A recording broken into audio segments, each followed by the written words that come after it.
You should probably warn them there are going to be spoilers. This is a spoiler. This review is reviewing it as if you've already seen it. Yes. Do not watch this if you haven't seen it. I'll edit some spoilers in before I say this. Unless you're into cheap thrills, then by all means watch this before The Hobbit. Links down here. cheapthrills.com. Hi, I'm Campbell. Would you fucking stop talking? And I'm Moy. And I am Stephen. And this is Moy and Campbell's Drunken Show of Reviews. Featuring me, Stephen. Doing Smaug. Smaug.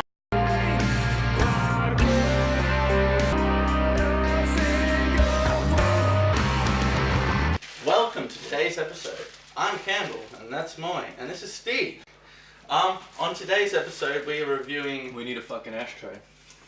That's an ashtray. See, everything's an ashtray in moments of desperation. That ashtray is the candle husk. You want to sit on some books?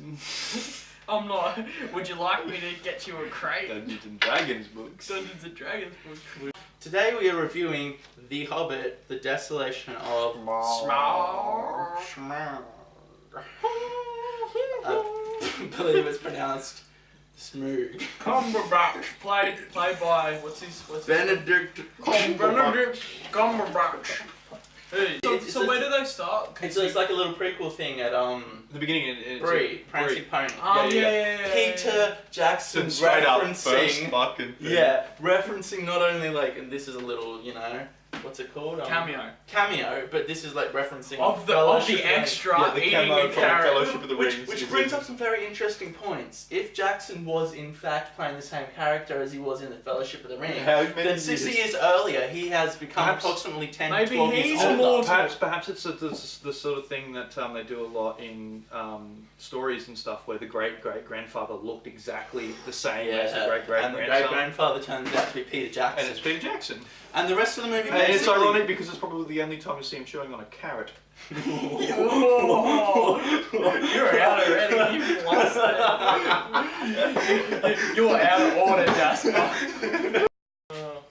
Oh fuck. His feet, he witnesses his feet walking backwards, then he turns around and sees himself, then he is himself, looking at himself, turning around and seeing himself. Yeah.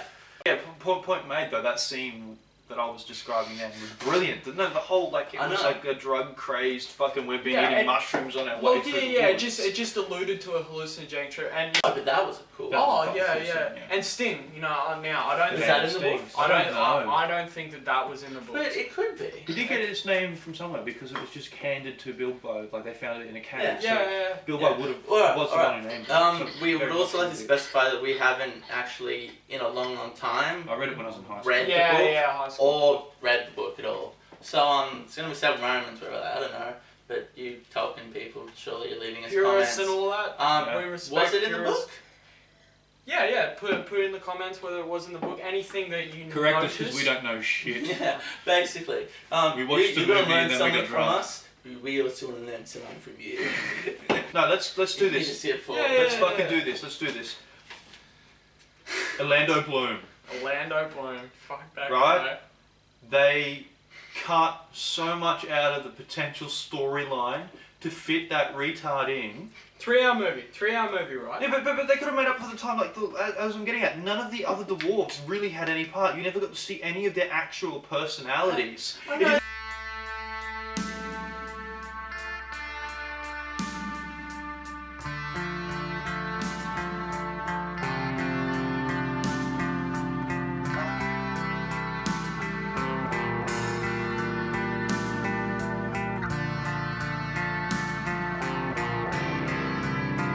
To say is you could have achieved so much more if Legolas was if out. Legolas was not included. There was so much more that could have been put in instead of fucking Orlando Bloom. Well, you weren't pushing for time. There was no reason really for you to push.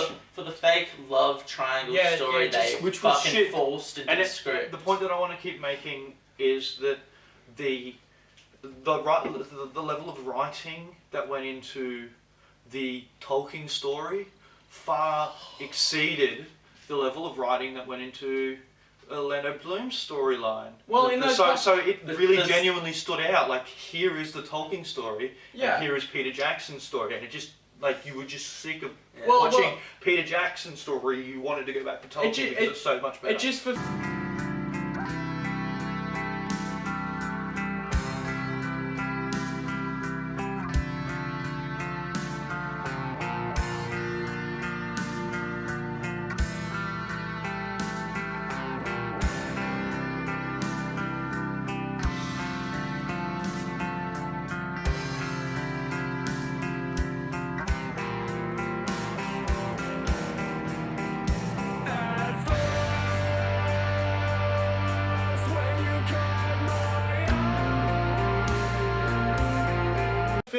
What those parts fulfilled was the good guy, bad guy, fucking love triangle, hero saves the day action film. Hero story stereotype. Yeah. Gave the middle of the story its own arc with the beginning. Because as we're talking about, this isn't a movie. This is the middle of a book. This has no beginning or end. It is it's the middle. There's just action scene after like an action scene, or event after event, which would be more appropriate. And so maybe that Legolas thing was an attempt to make an arc to the story. It was, but it would do shit. But it's like besides the party that was going to the Lonely Mountain, the rest of that stuff stopped at the borders of Mirkwood. It stopped there, and that was it. Instead, the Legolas and what's her face thing, insert name here. Travelled with them with the orcs and spilled all that shit onto Lake Town and into that entire all we story. really wanted to see was the fucking dragon and the fucking dwarves in that mountain. They would cut to the. That's all they needed. They would cut to the extra. We'll call them the unneeded scenes. They would cut to the Legolas and what's her face unneeded scenes. And it just took away from everything. Yeah, you've got this giant dragon and just inerrable. Okay.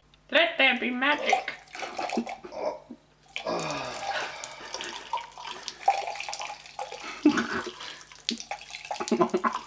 Okay, so we're in the town. We're in the town. The politics were good. I think Steve Fry. Yeah, Steve Fry. Character. Cool. Hair like this, and he's fucking like, they made him up and look. Yeah, and he played the part well. I would say in saying that, like, it was obviously a Stephen Fry character. Oh yeah. Like I feel as if like this part I love there's a photo of him in the background. Yeah. He's all like up and like it's like I would love to think that he asked for that afterwards, so he can take it home and put it up in his house. I had that in my lounge room. You know what's even greater is that he didn't even need to change his accent. He didn't change any of that. No, it was still Stephen Fry. Stephen Fry. I like the fact that like he scratches his ass. It's like you're a real fucking. And then he's drinking the brandy. Greasy bureaucrat, man. Greasy bureaucrat. I did feel like that side character to him though was a bit too much. Reminiscent of Grima Worm. I don't know how much of that was fucking accurate. Yeah, I feel as if that may have been here. Let's put in a familiar element. The whole bar. We can have an angry. I just want to address the fact that the dwarf met that elfin bitch for a single conversation, and all of a sudden she's fucking bathed in light. I love you. It's just it's funny because Bilbo's a faggot. Well, it's actually I really. like it more than Elijah Wood. The character was like a wussy, so like when I said Bilbo. Yeah, Bilbo's character was scared and but that was by this the stage idea, he's starting to get his confidence, and it's shown. But it's ironic that Elijah Wood would have like played such a weaker character. Yeah, definitely. Yeah. I mean, admittedly, you could say he was carrying the ring that was draining. Like taking heroin, basically. Every fucking 8 steps he took, he shot up another point. But if you guys find a ring, tell a friend. Report it to the police. Do not take your ring home. Ring abuse can cause the destruction of the Third Age of Middle Earth. You have bags under your eyes. You need to yell at Sam. You start calling things precious. You think there's bugs under your skin. You're gonna start. No, that's meth. Oh, okay. Oh yeah. But don't do meth either. Don't do meth in the ring. In combination. But especially stay away from the ring. Yeah, if you gotta choose one, pick up the pie. And don't give the ring to Sauron. Do not give the ring to Sauron. Any ring. Sauron was in the movie. He was a Pendacy. Yeah. But in the movie, he was represented as like an eye, but a guy walking in the eye and the eye going Sauron's through silhouette, like making the eye slip, then went in. That was cool. That was fucking cool. That was one of my favorite parts. Again, whether that it's was just kind of sucking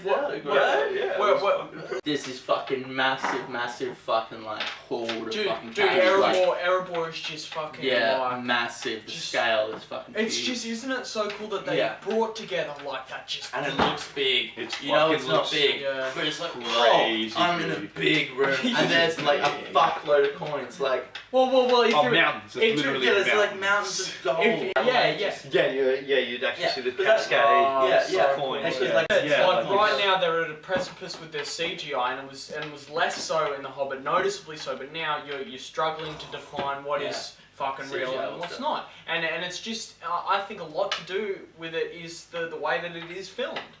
Slipping and stumbling, they followed Hagrid down that steamed to be stepped narrow path. It was dark either side of them. Harry thought, these must be thick trees. Nobody spoke much. Neville, the boy, kept losing his toad, sniffling once or twice.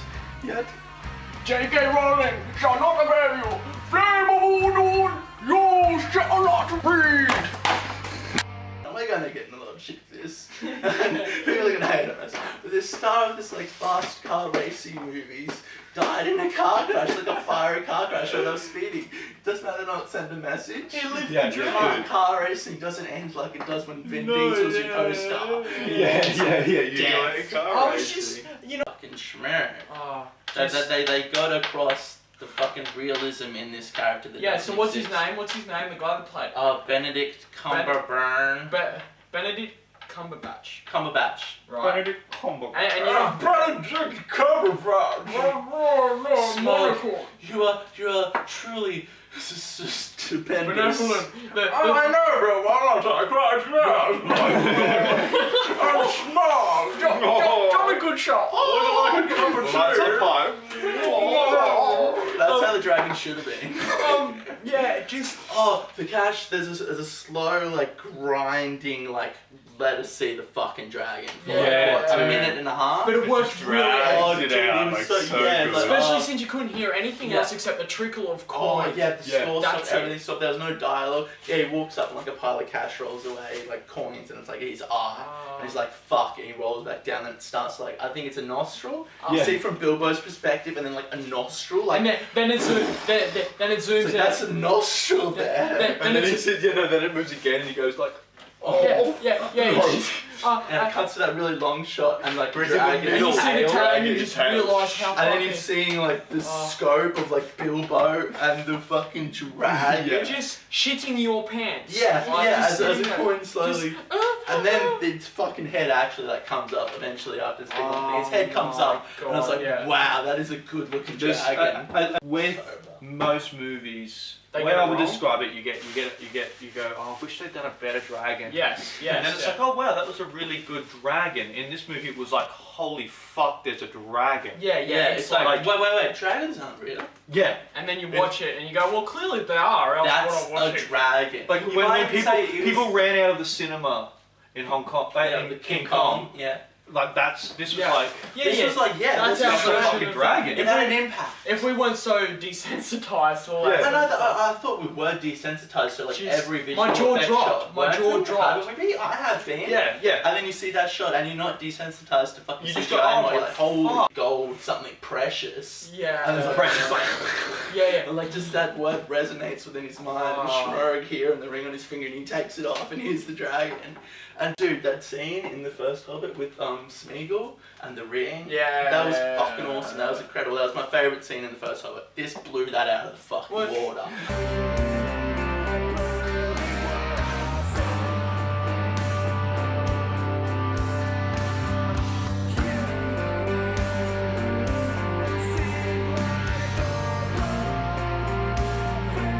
He breaks out a fucking Erebor. He breaks out Erebor, starts flying, his gold stripping off, and says, I am fucking... I am fire. I am death. The end. And then it's Bilbo, what have we done?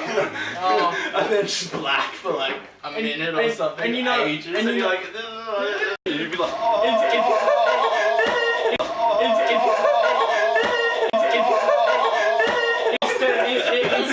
I'm gonna repeat that part over and over again. I get a first edition version of Fellowship of the Signed by J.R.R. Fuck this guy. He's not going anywhere. He'll sign more next Comic Con. Yeah, but it's always like it's just. That's pretty extreme. It's a pretty fucking right to the point where that might be unviewable. I'm sure it's unviewable for several other reasons. Yeah, well, that's. Could you imagine like smoking up and watching this stuff? I just want to mention that Sir Ian McKellen cried over this perspective scale shit. He also walked out of the green room when they were filming for The Hobbit because instead of the dwarves, this is when he cried. Yeah. And they had all the cardboard cutouts, and a light would go off. Talk to this cardboard cutout. I believe the quote was, "I didn't get into fucking acting for this." Yeah. Like in front of everybody. Can you imagine how disillusioning that is? Could you imagine being Jackson and making Sir Ian McKellen like stand in a giant and room cry with cardboard cutouts? He was knighted for his like Shakespearean plays. So what have we been talking about, Schmerg? Oh, what was I going to say? Radagast, right? Now see, you know, this cooped out fucking mushroomed up wizard living by himself in the forest with animals. I really would have liked to see a bit more of him. Yeah, dude. That could have been the Orlando Bloom. And they had, so many. That would have been so much better than. They had so many more interesting characters that they could expand on if you're going to invent stuff. I don't even care if they like totally rape the Hobbit and fucking Radagast comes to them at a fucking lake town. He goes in there, Radagast kills the dragon. It's a love triangle between him. The dragon, Radagast. Radagast, Gandalf, and fucking what's his name, Bilbo. It's like a manipulative, like kind of standoffish or little wizards and taking him into battle. Sexual tension. Oh my god. Alright, what do you cunts, what do you guys, what do you people, what do you guys give this out of 10? I give it 4 out of 5. I know that some scenes are disappointing and not necessary, but I seen it yesterday and I seen those shitty scenes and I still wanted to see it again. Like, it was a good, enjoyable fucking film. Overall, 4 out of 5. Ding.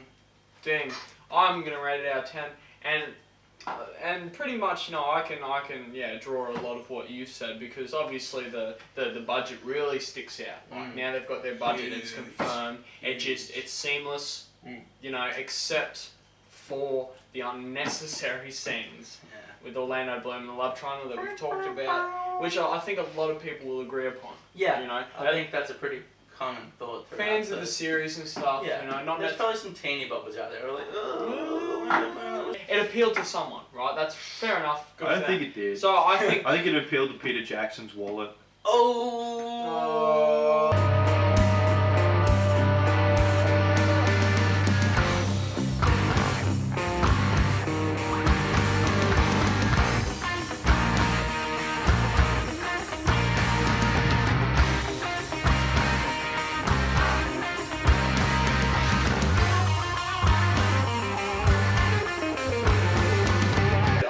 I give it an 8 out of 10, which is pretty much what you gave.